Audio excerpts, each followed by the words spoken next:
Welcome everybody once again on my part. I'm glad that you are here with me. And yes, without further ado, I will begin my presentation and lecture on the topic of creation in Thomas Aquinas. I will now switch to the presentation mode and then I will begin.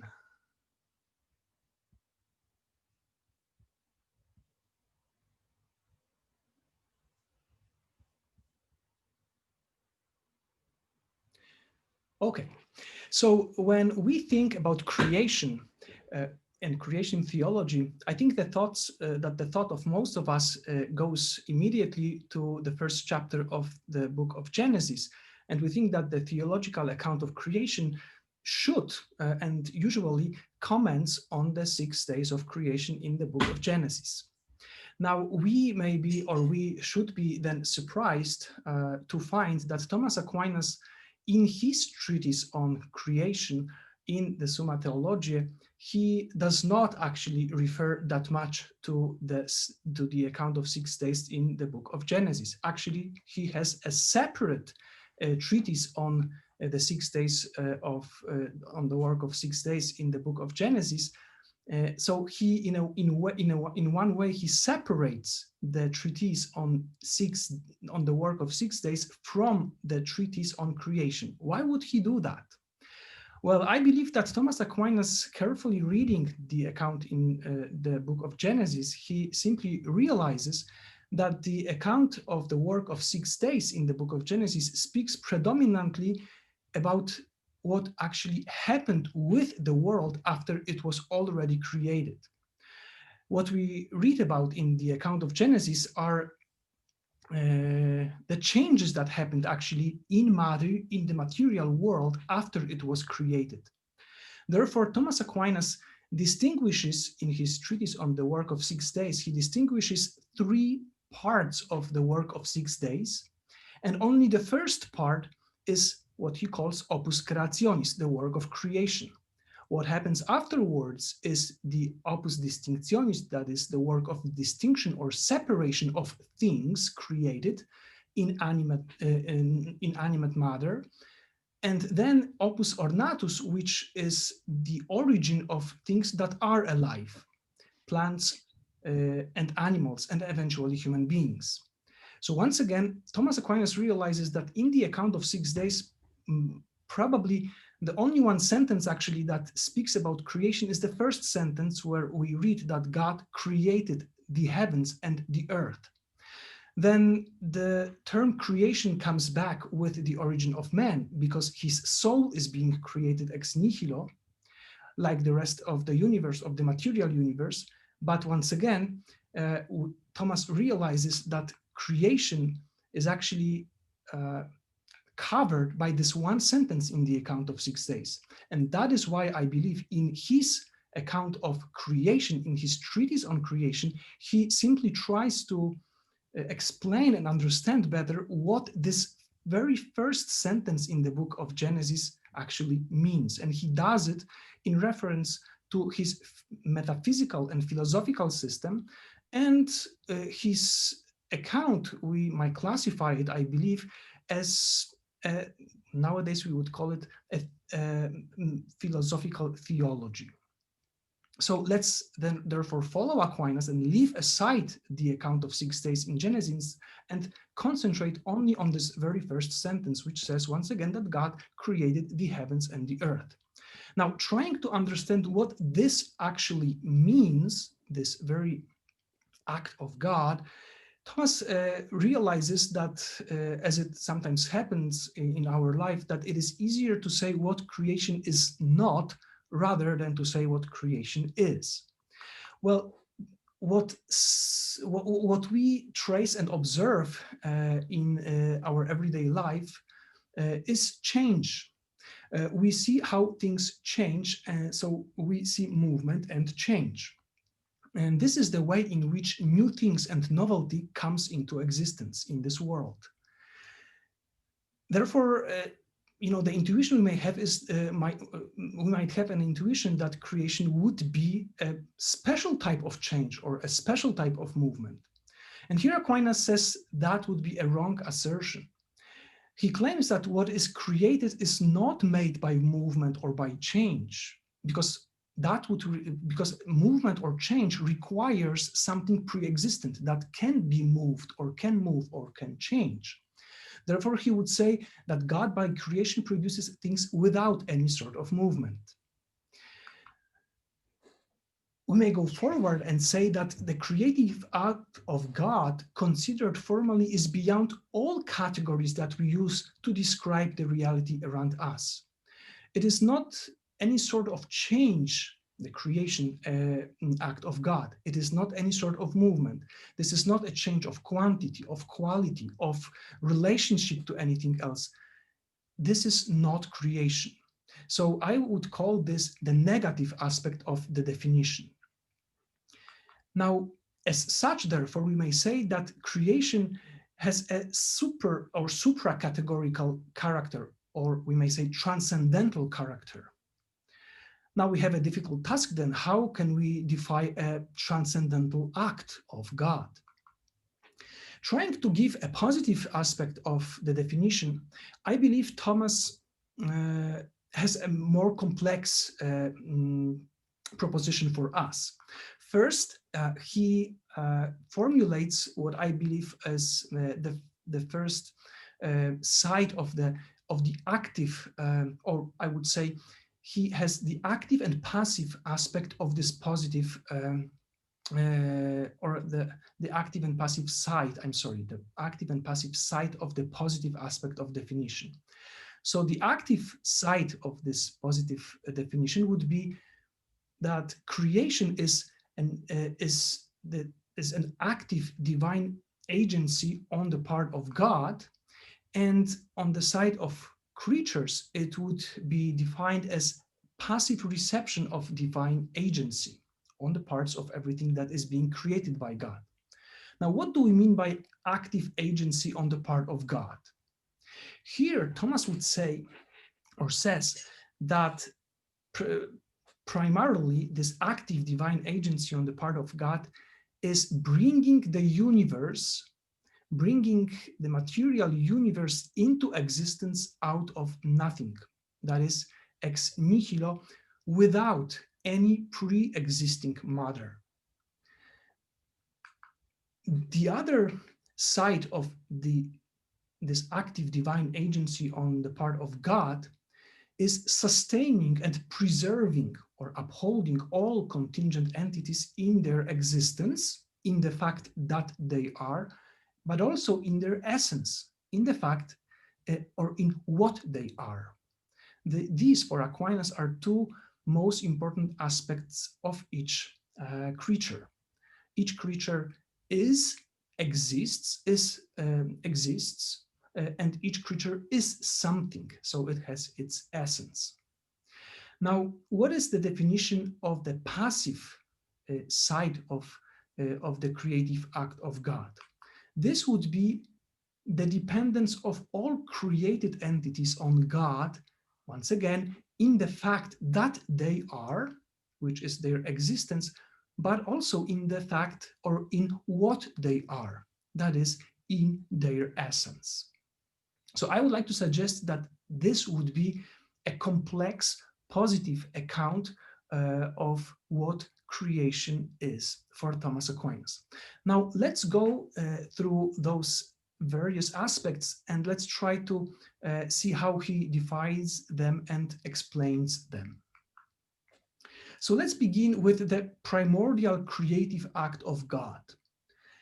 We may be surprised here, or those of us who know the two greatest philosophers of antiquity, that is Aristotle and Plato, and those of you who know Thomas Aquinas, you know that he, in a way, prefers Aristotle and his philosophy. And here we are facing this definition of the primordial creative act, which I have said it or defined a minute before as bringing into existence ex nihilo things, creatures. We actually find Aquinas who defies this very act of God in a Platonic way, which may sound strange to us. He says this is the emanation of all being from the universal cause, which is God. And this emanation of all being, we designate by the name creation. Why is this, or might be considered, even dangerous for Aquinas? Well, you may be familiar with Neoplatonism, where this emanationist scheme is understood in this way where being flows from God, and therefore, in a way, one way or the other, all created things are divine, at least to some extent. So you may ask the question, why would Aquinas use the language of emanation, which in minds of many would be associated with this sort of theology?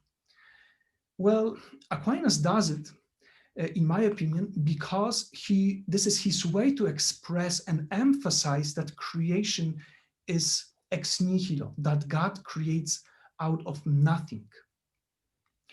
Let me explain it to you. Aquinas says, if we want to be faithful to this very statement that God creates from nothing, we need to realize that this nothingness, non-being, is not something that God acts upon. Because it's hard for us to imagine non-existence. Probably we cannot even do that.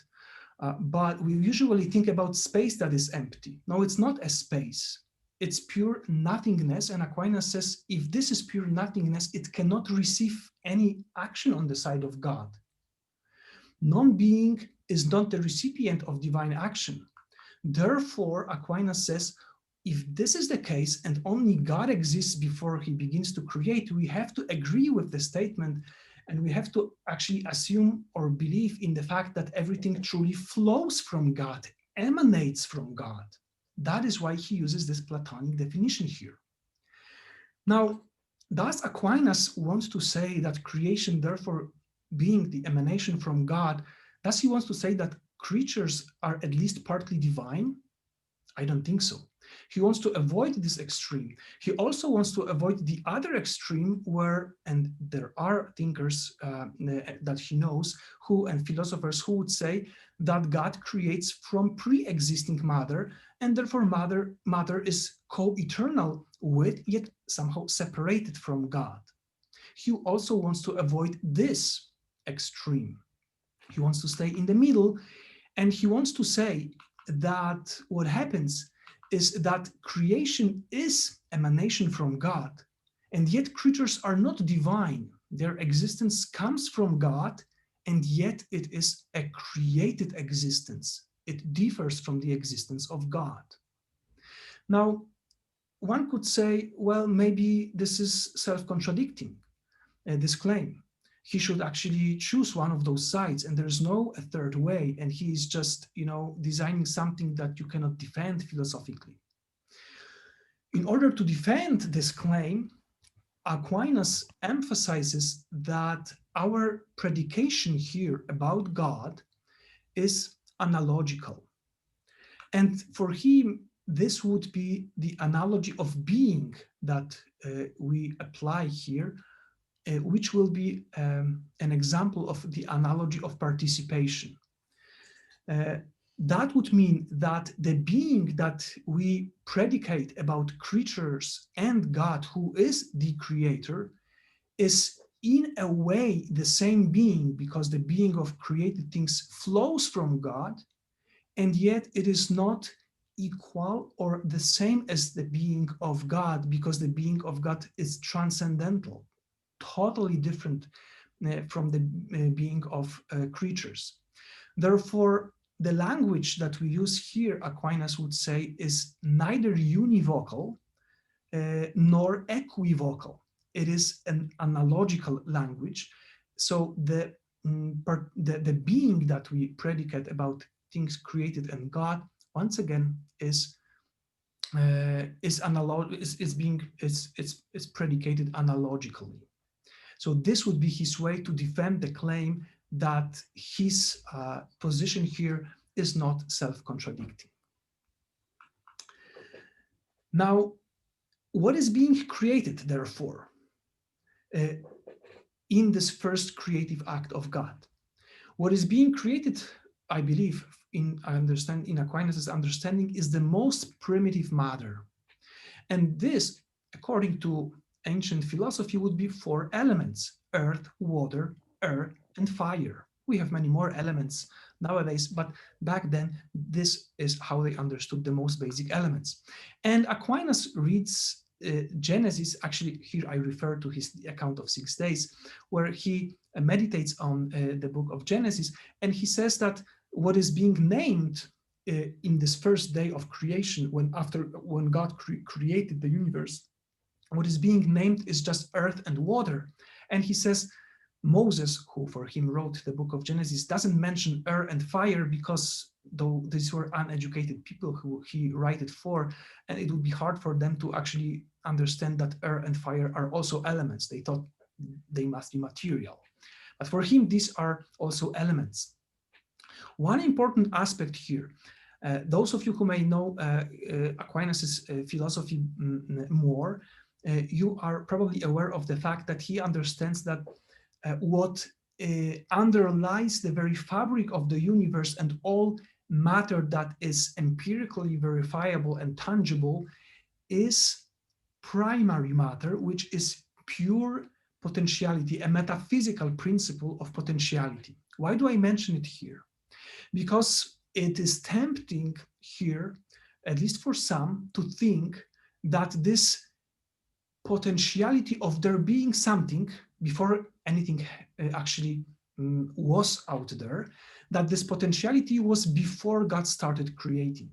And what God did was he actualized this potentiality so that things came into existence. So this nothingness would be this principle of potentiality. And actually, Aquinas rejects this idea, and he claims that primary matter is also created. The very possibility of being anything else but God also is created in a way. And therefore, what God created was not primary matter, or he did not use primary matter as the principle of potentiality, but he created matter which is already informed by those 4 types of forms: earth, water, air, fire.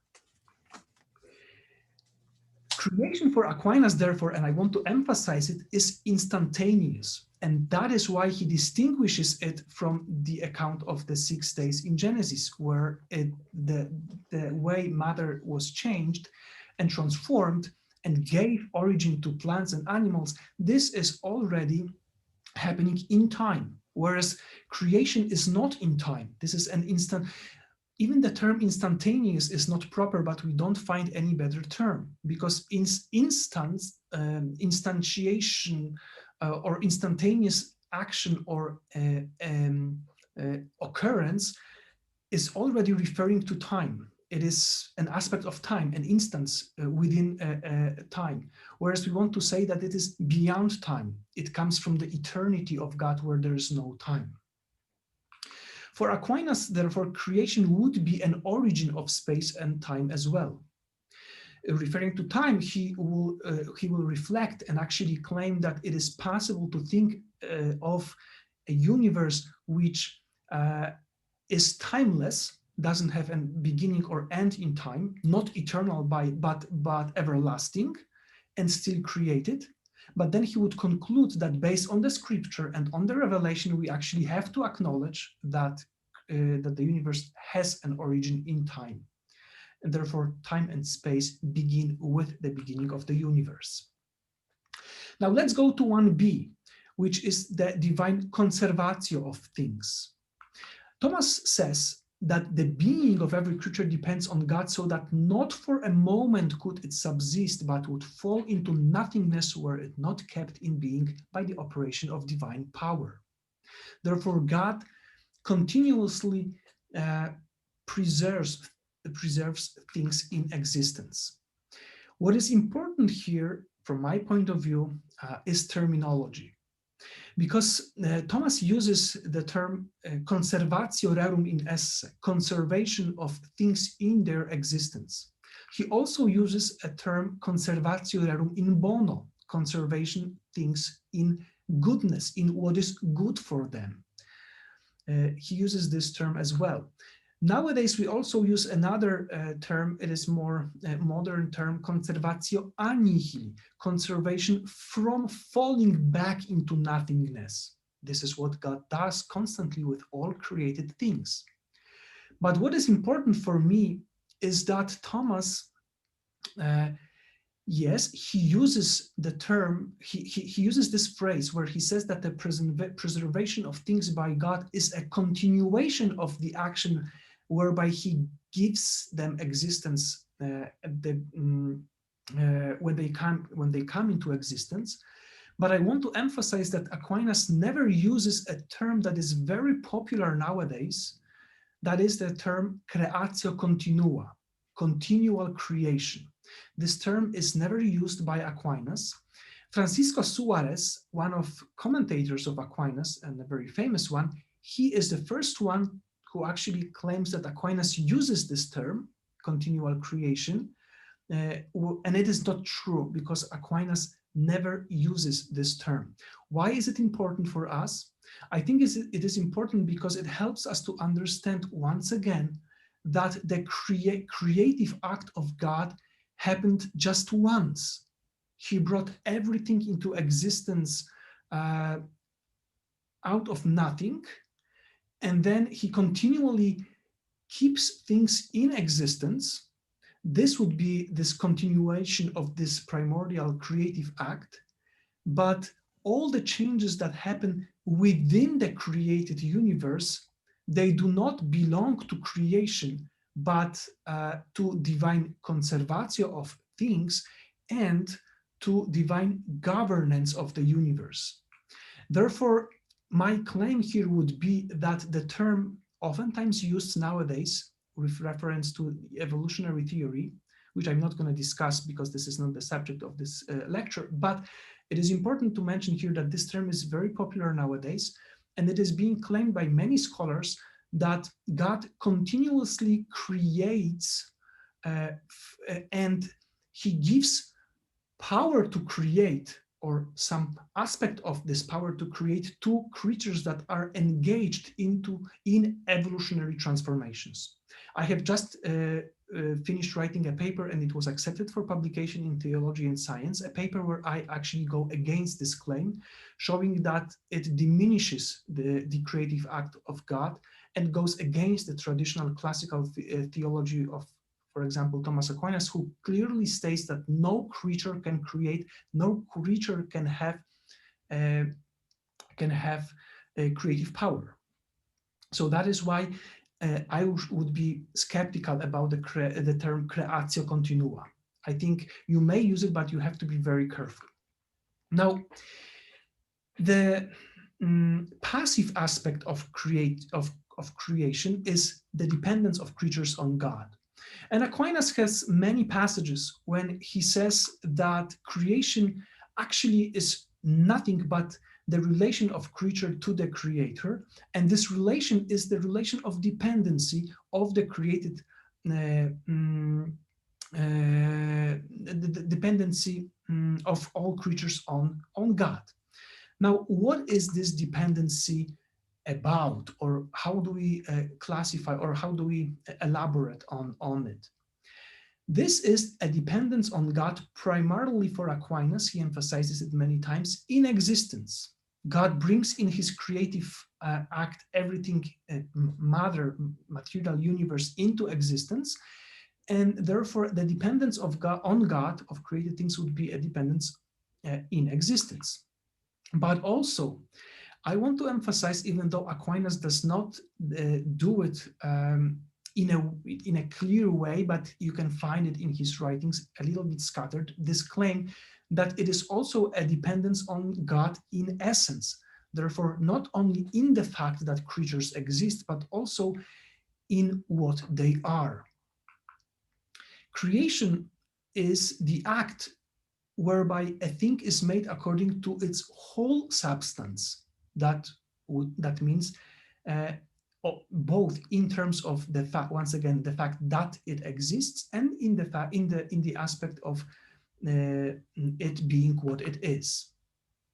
So analyzing Aquinas's work, we can see how all four Aristotelian types of causation and per accidens, that is quasi-causal character of chance, all of them important to explain what things are and how they behave, how they change, and why they don't change sometimes. These all aspects are have their ultimate origin and source in God.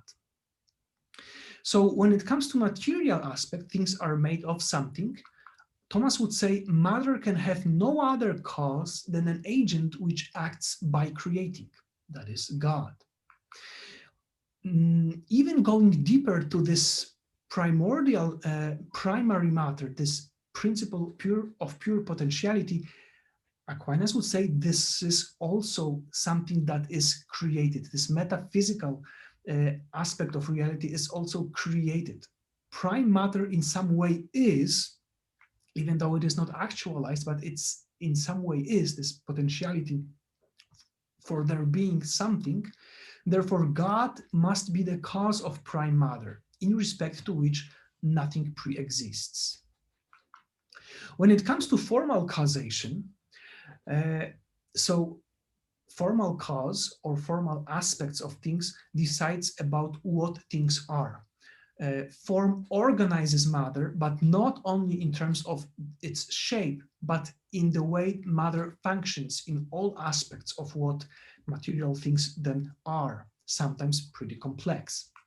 Here, Aquinas says that form is something divine, and he speaks that about forms of all created things. So this is a reference to his, Platonic reference to emanationism.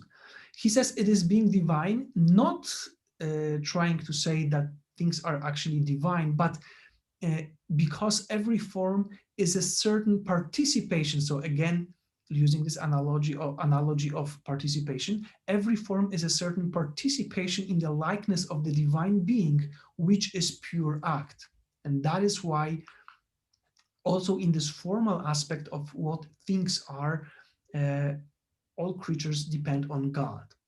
God, and this is another reference to Plato here, in the divine mind, says Aquinas, there are exemplar forms of all creatures. These are divine ideas. And also in this way, all created things depend on God. So it's not only the form that I have here on earth that depends on God, but also the idea of divine mind of God, in divine mind that he has of me from eternity.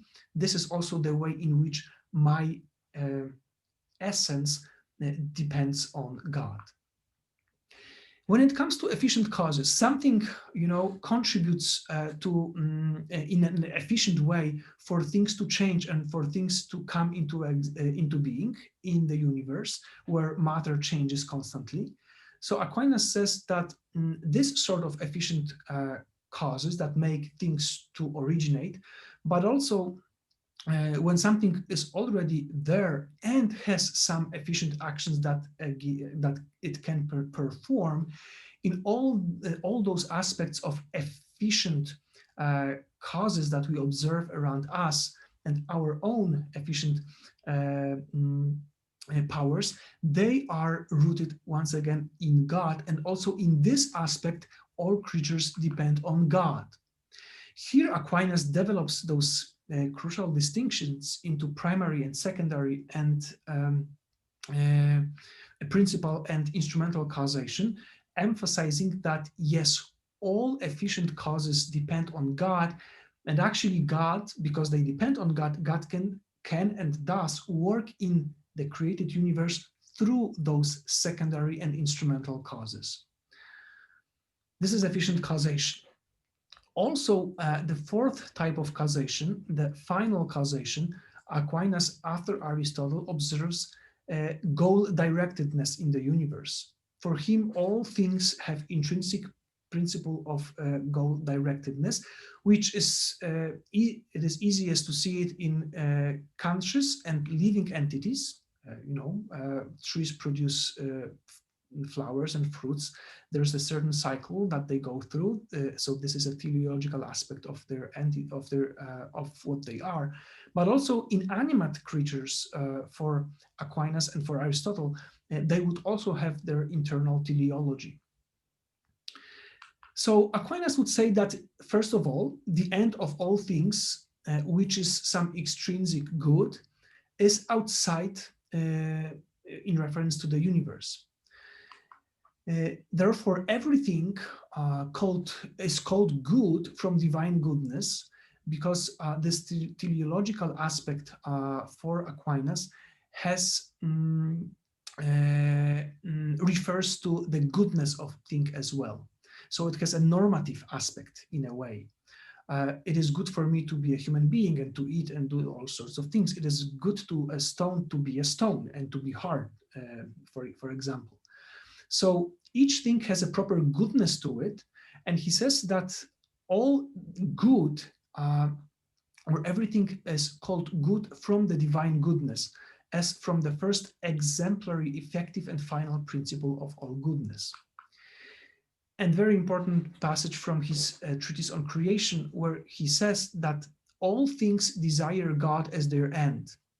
Look, and they may do it, and it refers to intellectual beings, like that is human beings, but also to sensible beings like animals.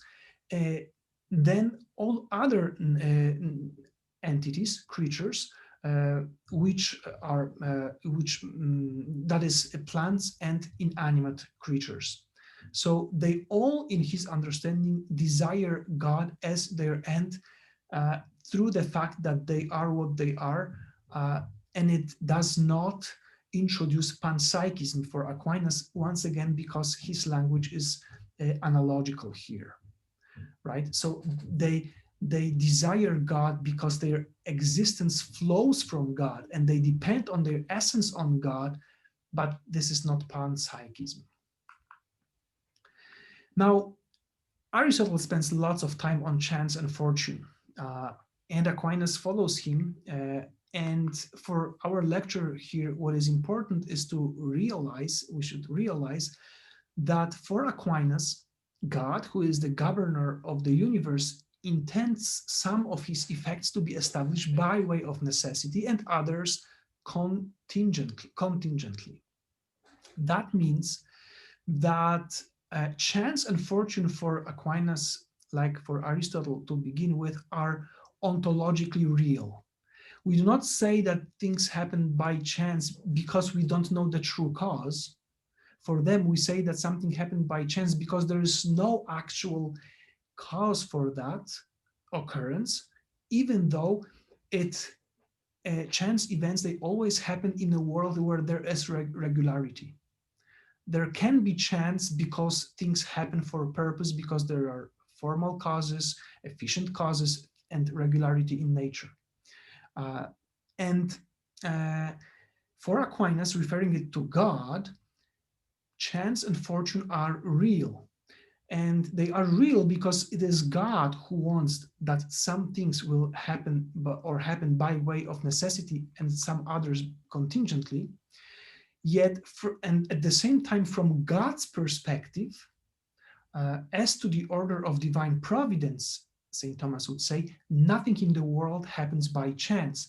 Once again, he does not say here that chance is not real, it's just that it is just epistemological, this is our lack of knowledge. No, for him it is ontologically real, but from the divine perspective, it falls under God's providence.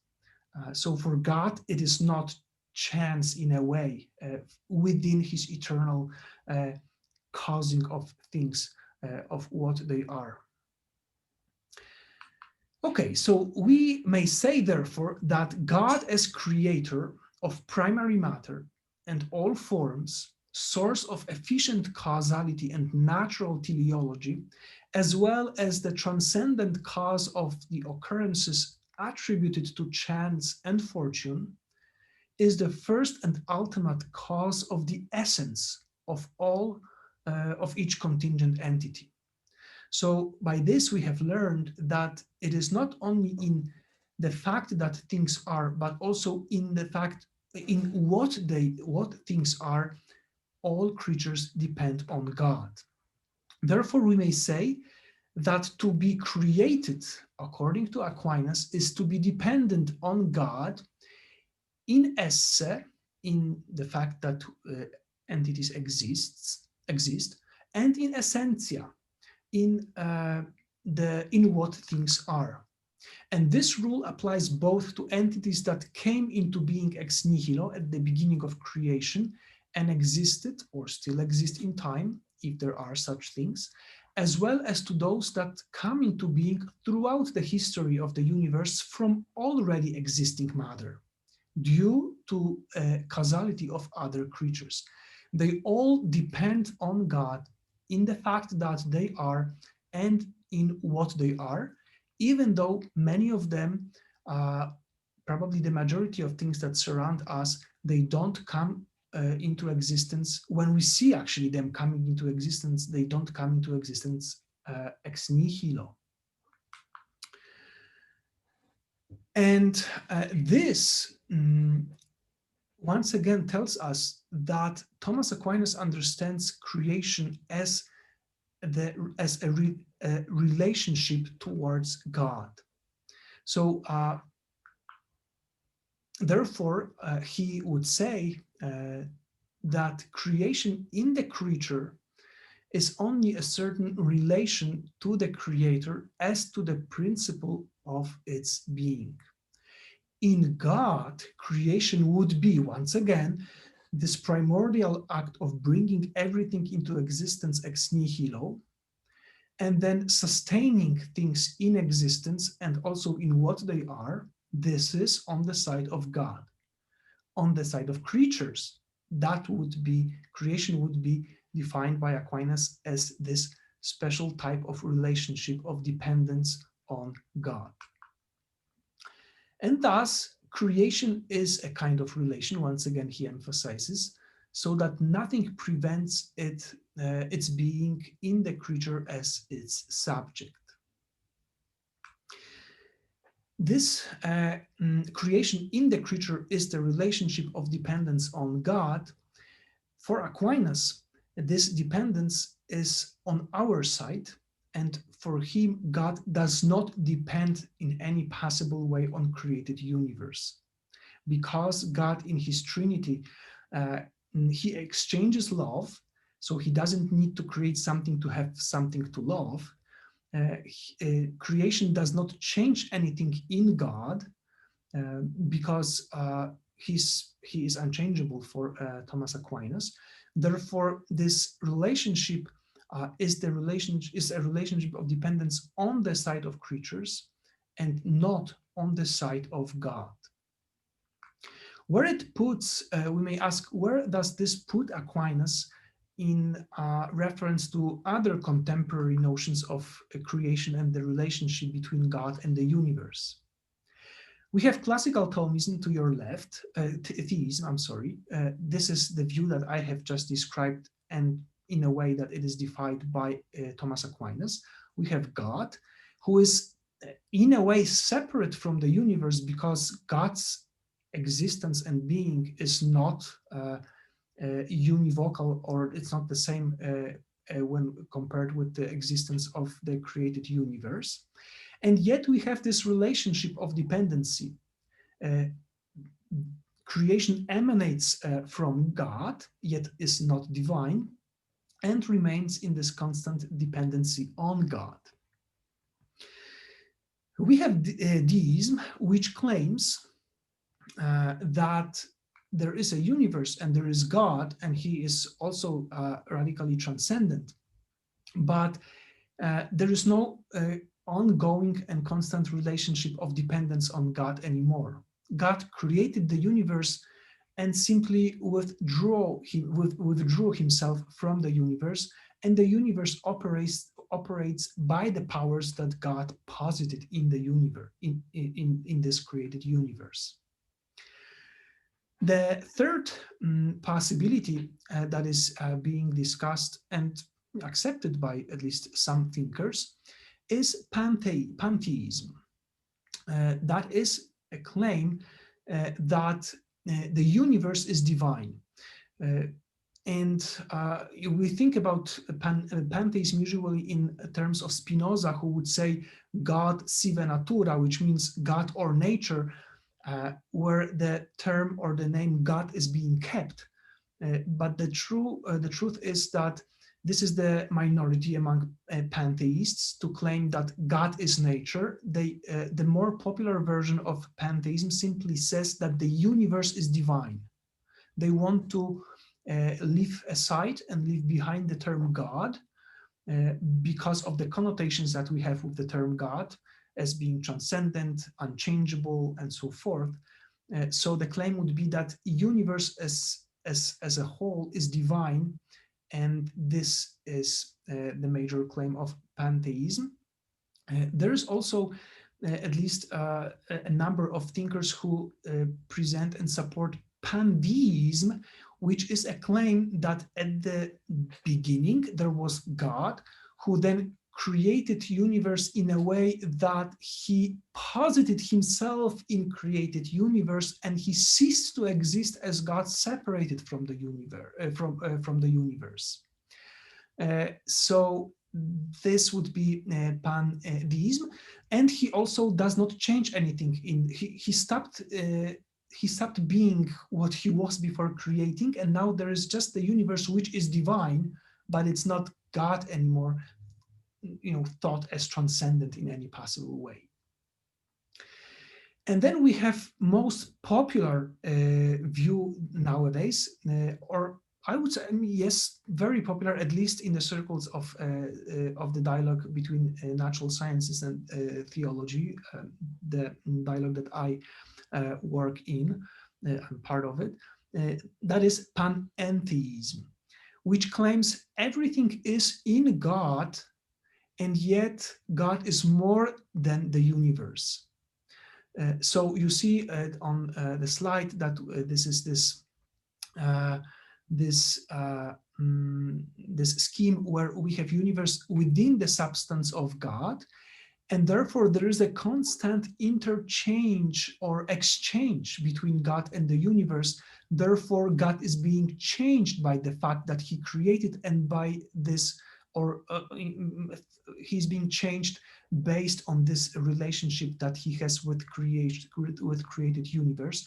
The language of making space inside of the being of God in order to accept universe, this language is being used. This theology questions traditional attributes of God, his radical ultimate transcendence, his unchangeability, his impassibility, and others classical attributes of God. It also and this exchange between God and creatures, there is a mutual relationship here, something that would be rather not acceptable for the classical theism.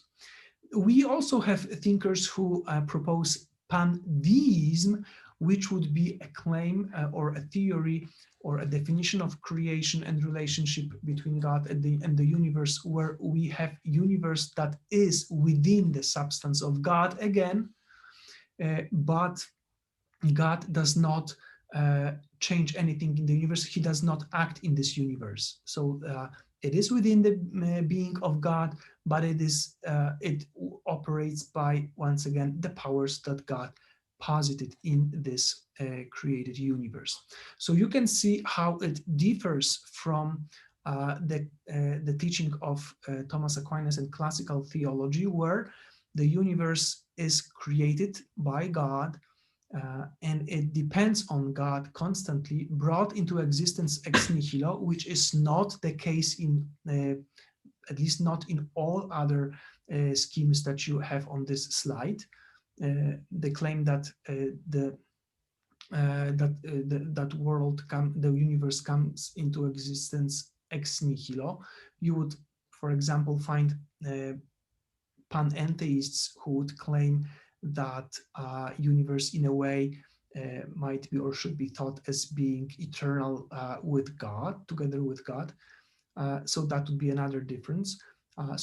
These are principal differences that we have between those theologies of creation.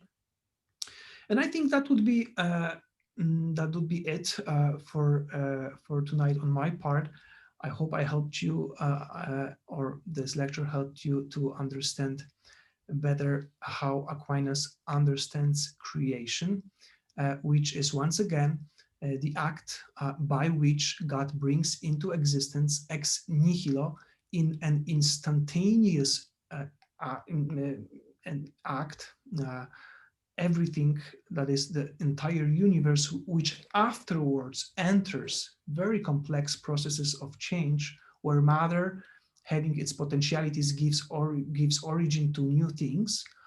But creation is once again this primordial act of bringing stuff ex nihilo into existence and keeping this stuff in existence, and also in reference to what things are. And on the side of the creatures, one last time, it is the dependence on God in the fact that they are and in what they are.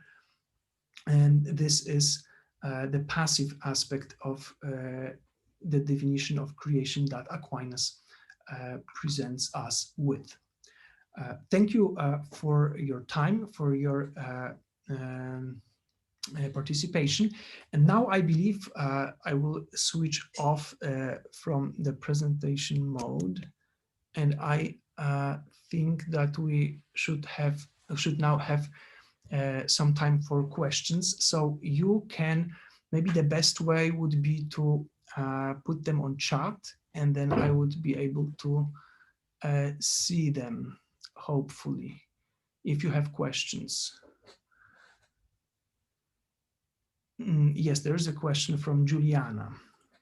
Or maybe you can turn on your microphone and just say the question, and I will. Yeah, I think it's easier. Can you hear me? Yes, I think I can. Okay.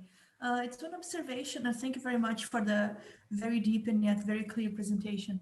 What I'm going to start with an observation and then make a question. The observation is the following: there is a language problem between philosophy and physics.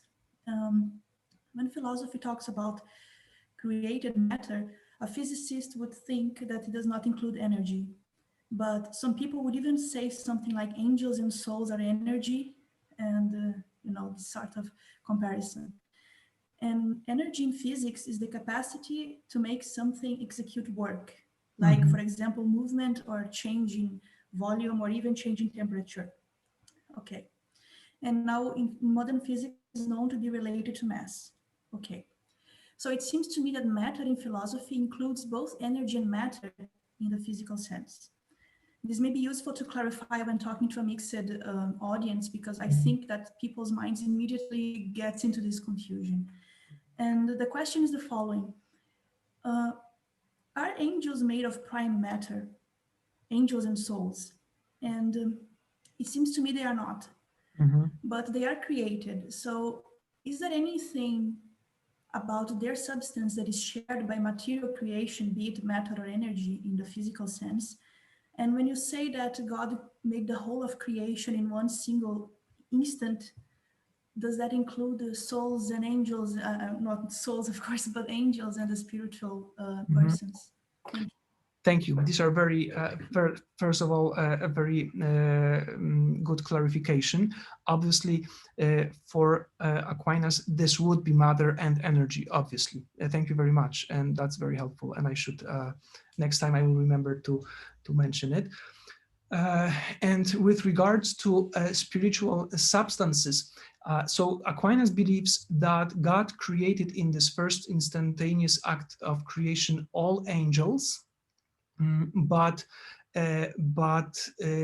souls of human beings, they are not created. They are being created in time, and this is this exceptional situation or aspect of creation where there are entities, that is human beings, where when they have an origin in time, God creates, this is what Aquinas believes, creates ex nihilo.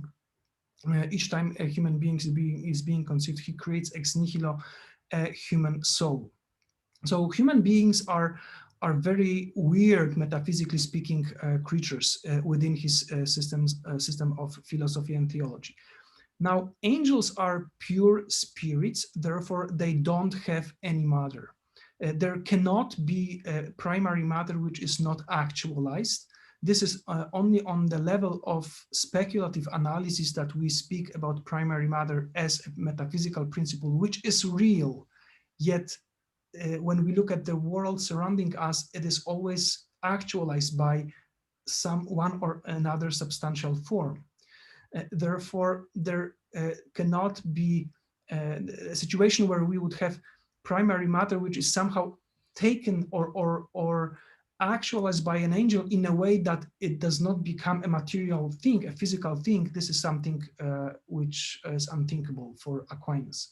Angels, they do not have any matter, neither what you would say secondary matter, which is physical stuff, nor primary matter. That would be my answer.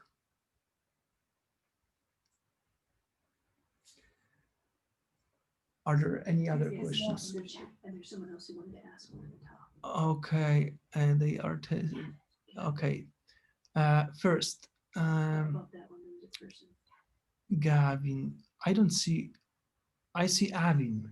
Gavin says he has a question. Okay, Gavin says has a question. Can you ask your question, Gavin? Yeah, sure. Hiya, I'm Gavin here from Ireland. Thank you for the paper. It seems to me that I really enjoyed your paper, but there was a little something missing, and it seems, on my understanding of Aquinas metaphysics of it, what's important here is his notion of esse, or the act of existence. In several places throughout his career and throughout his works, Aquinas gives a definition of creation as the production of the total substance in esse. And when he gives those two histories of creation in the De Potentia and in the Summa Theologiae, he holds that philosophers haven't come to an appropriate notion of creation until they get to the notion of a cause of esse. And this is something which is found throughout Aquinas' writings.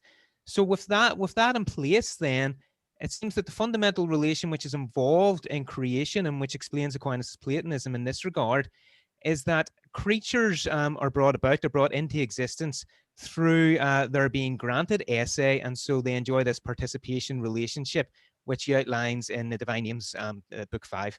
And so, because you have that distinction between, the esse commune that the individual creature participates in, and then the esse divinum that the esse commune participates in. I kind of felt that wasn't emphasized as much in your paper, and I feel that maybe it needs to be addressed, because what it means is that any creature, any substance that exists precisely because it comes to participate in this act of creation. The conservation of that substance is not a distinct act on God's behalf. Creation and conservation aren't distinct acts on God's behalf. It's literally the granting of esse to anything which enjoys esse. Creation and conservation are distinct experiences of ourselves in that one and the same act. So I'm wondering how that's sort of fits in with the position, your interpretation of St. Thomas as you've presented it this evening. Mm-hmm. Thank you very much. And I agree with you 100%.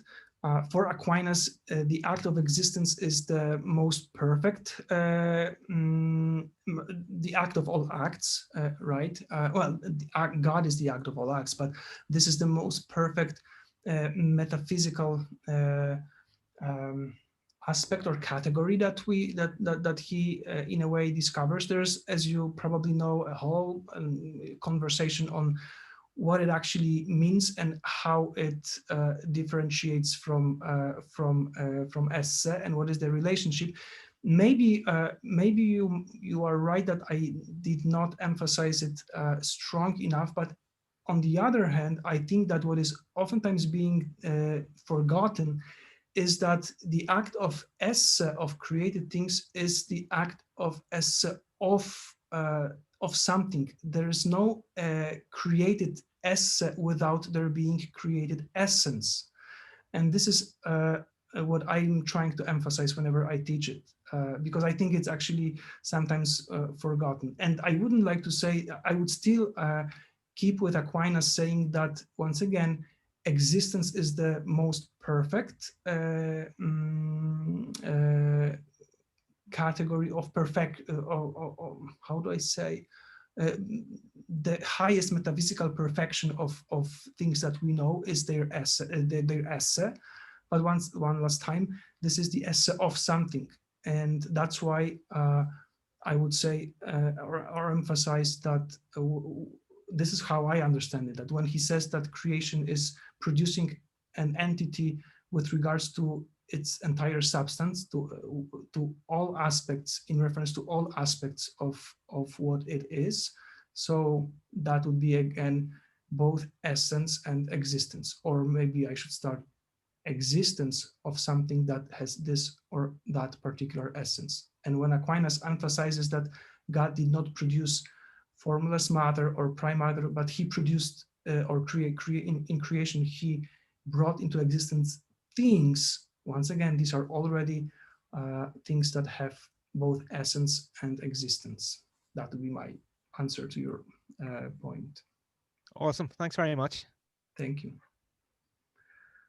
I believe we still have time.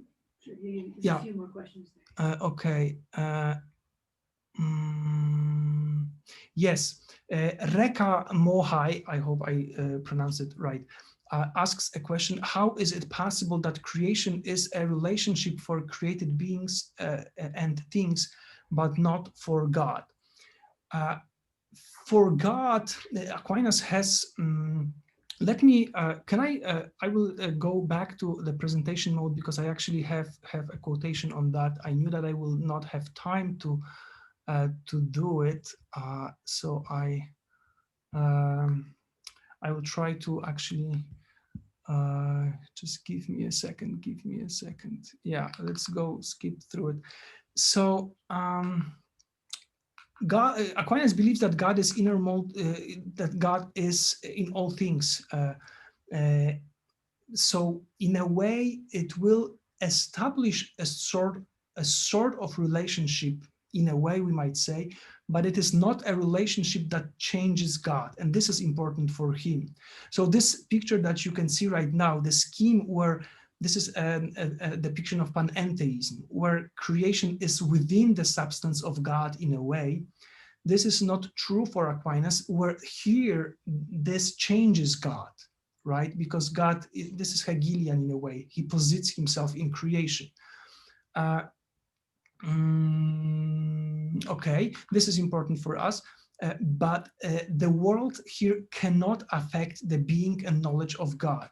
So therefore, even if the relations in the heart of the Trinity are real, and the world relationship to God is real, God's relationship to the worlds for Aquinas would be a relationship in idea only. This is the language he uses. So he says, when I think about something that, let's say I've learned that there's a wall ahead of me, that changes me, the fact that I've learned about it, but it does not change the wall that is in front of me.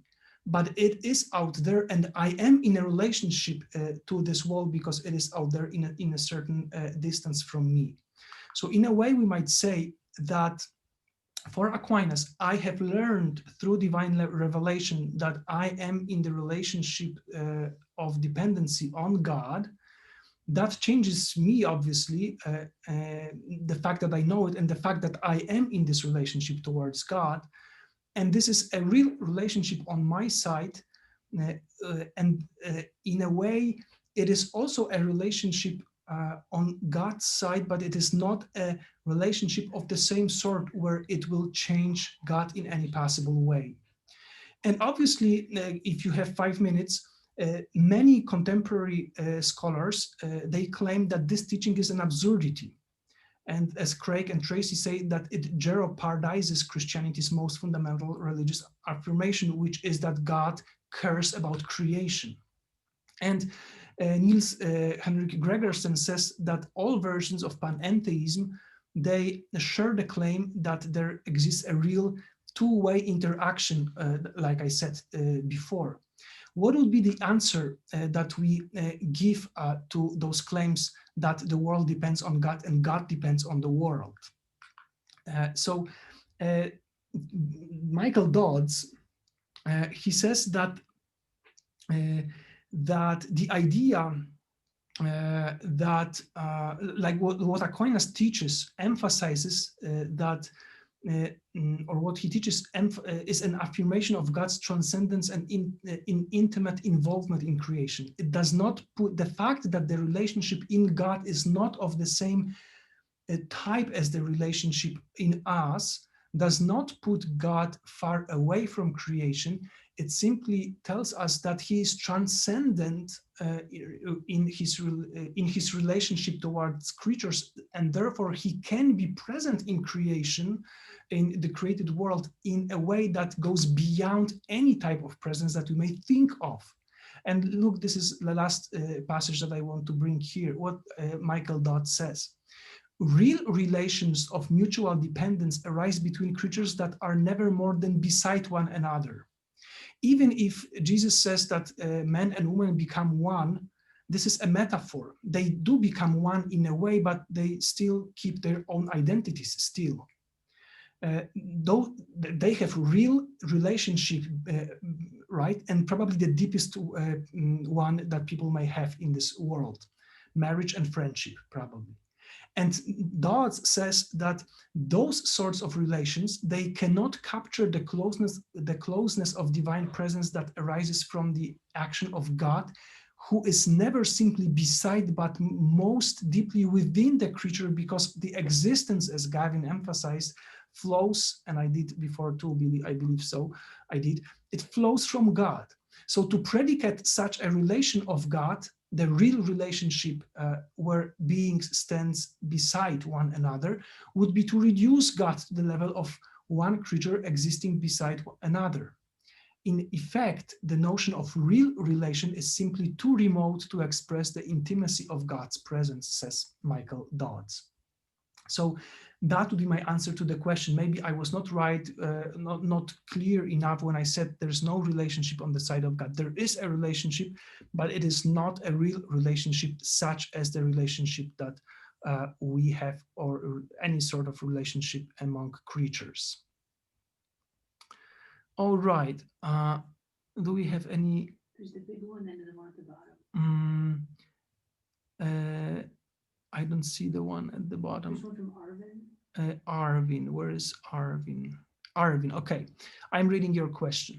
First, it seems that you agree with Fabian Revol's recent Zygon papers, which claim that creatio continua per se is not found in somatology. Yes, however, he proposes a pneumatological role in creatio continua.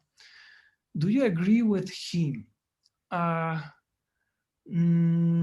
Actually, I think I have read this paper because I subscribe to Zygon, but I don't remember exactly his under. He proposed a pneumatological role in creatio continua.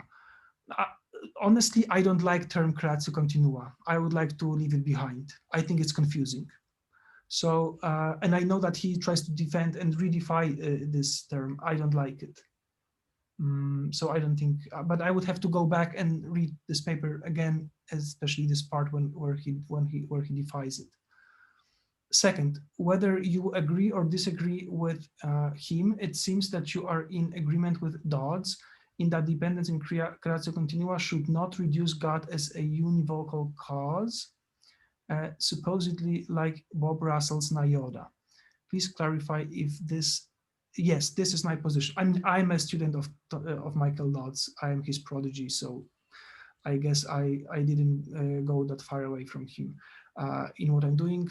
So yes, I know Bob Russell very well. He's my friend, but yes, I'm closer to Michael Dodds, definitely.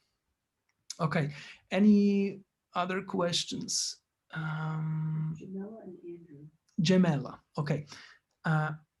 I'm curious, wouldn't panentheism work well to describe the Holy Spirit working within our world, especially if St. Thomas describes the continual work of God with existence and essence? I would not, I don't think so, because the difficulty here is that the claim, the most important claim of panentheism is once again that created universe is in God. This very N, panentheos, this very N is the most difficult aspect of this theological position. In my book, forthcoming book, which will be published into next year in May by Notre Dame Press, I actually go through the history of panentheism a little bit, but also I critically examine different meanings of this particle N, in God. And I think the difficulty is here of falling into pantheism. And the truth is that when you go, let's say, to German idealists like Hegel, Schleyer, Schelling, or Fichte, you may see that there's a division. Some historians, they classify them as pantheists and some as panentheists. Why? Well, because panentheism is so confusing. I think that it eventually collapses into pantheism, because when you say that created beings are within God, well, what does that mean? Does it mean that they are substantially in God and then therefore they are a part of God? If this is what we mean, we Aquinas would never agree with that. And the work of the Holy Spirit will be, again, for him, as the work of entire Trinity, keeping things in existence, but the work of the Holy Spirit is obviously to guide creation to its final consummation, right? This would be in his, like the division of labor, if I may use this term, in the Trinity. This would be the Holy Spirit work and action. And it's one with divine action. And I don't think the panentheistic scheme helps here, because Thomas Aquinas, in the 8th article of Prima Pars of his Summa Theologiae, he actually openly and in depth discusses the immanent presence of God in creatures. And he does it without falling into panentheism, although at least once he uses a metaphor which actually is pretty close to panentheistic metaphor, but I think he clearly distinguishes, or manages clearly to distinguish, the substance of God and the substance of creature. And the difficulty in panentheism is to merge them. All right. Andrew asks, what is the theological difference between St. Thomas Aquinas and St. Gregory Palamas on the concept of being and essence? I am not knowledgeable of Palamas well enough to answer to this question, and I admit that. So I'm sorry. This is not my avenue. What is the theological difference between, okay, so I saw this, and Apunkt. My question is, how is the existence of evil explained from creatio ex nihilo? Would it be right to consider it under chance and fortune? No, that would be a wrong proposition for Aquinas, because, like I said, chance and fortune, they are ontologically real, therefore they depend on God, and therefore God wants there to be chance and fortune. So if evil came from chance and fortune, that would introduce evil in God and his will towards the universe. So for Aquinas, he follows the teaching of actually fathers of the church, of Origen already, and Augustine, and for him, evil is the lack of being. It's not anything positive. It does not have any ontological reality. It's a parasite on what is good. And this is the way in which Aquinas explains evil. Therefore, God is not engaged in the occurrence of evil in the created universe. He only allows for it. Yet Aquinas admits that he does not want it at the same time, because there is evil. And therefore, his answer to this difficulty, which actually is our experience, is that God has the view from his eternity of the entire history of the universe, and he has much broader horizon where with his divine power he can bring much more goodness or good from evil. Therefore he allows for evil to be in the universe. So that would be his answer. Okay. That's all of them. There's Jose. I see Jose. Okay, one last question, Jose. My question would be that since creation is the total dependence of created beings from on God, and since that creation is in a way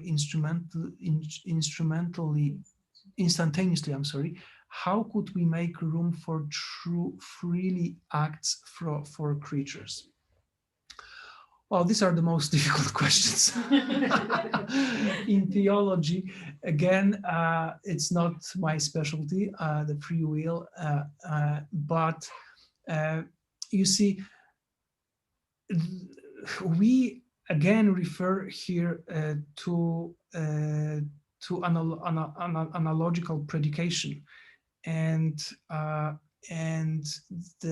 the fact that everything is created by God, and in a way that God in his divine eternal wisdom and knowledge knows everything and causes everything, even my talking to you,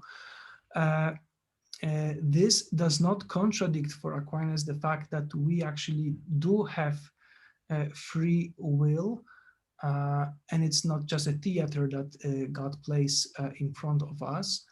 And it is because what God knows is his knowledge from eternity. And therefore, when we predicate knowledge about God, it is not a knowledge that we have. So he knows what I will do, but it's not the same sort of knowledge that I have, that, let's say, in a second I will take a sip of water.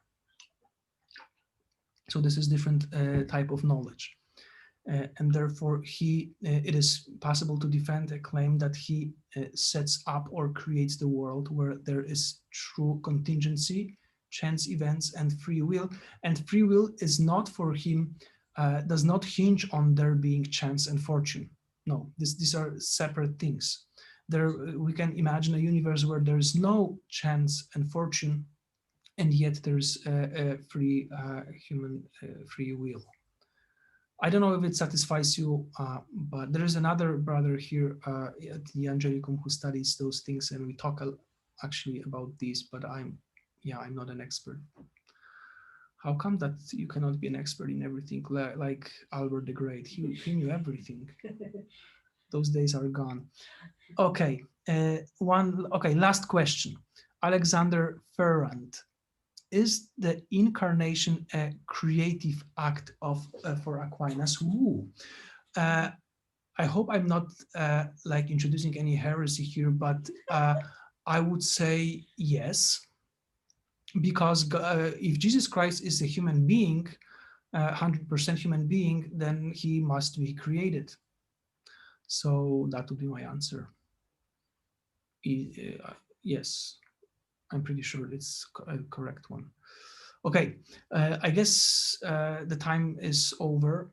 Once again, thank you very much for your attendance and for all those questions. And please tune to the future lectures that we will offer here at the Angelicum. God bless you. Stay healthy. I'm sorry. And I will maybe give you a blessing at the end. I guess, yeah. The Lord be with you. May Almighty God bless you, the Father, the Son, and the Holy Spirit. Amen. Thank you. Thank you. Thank you so much. Thank you so much.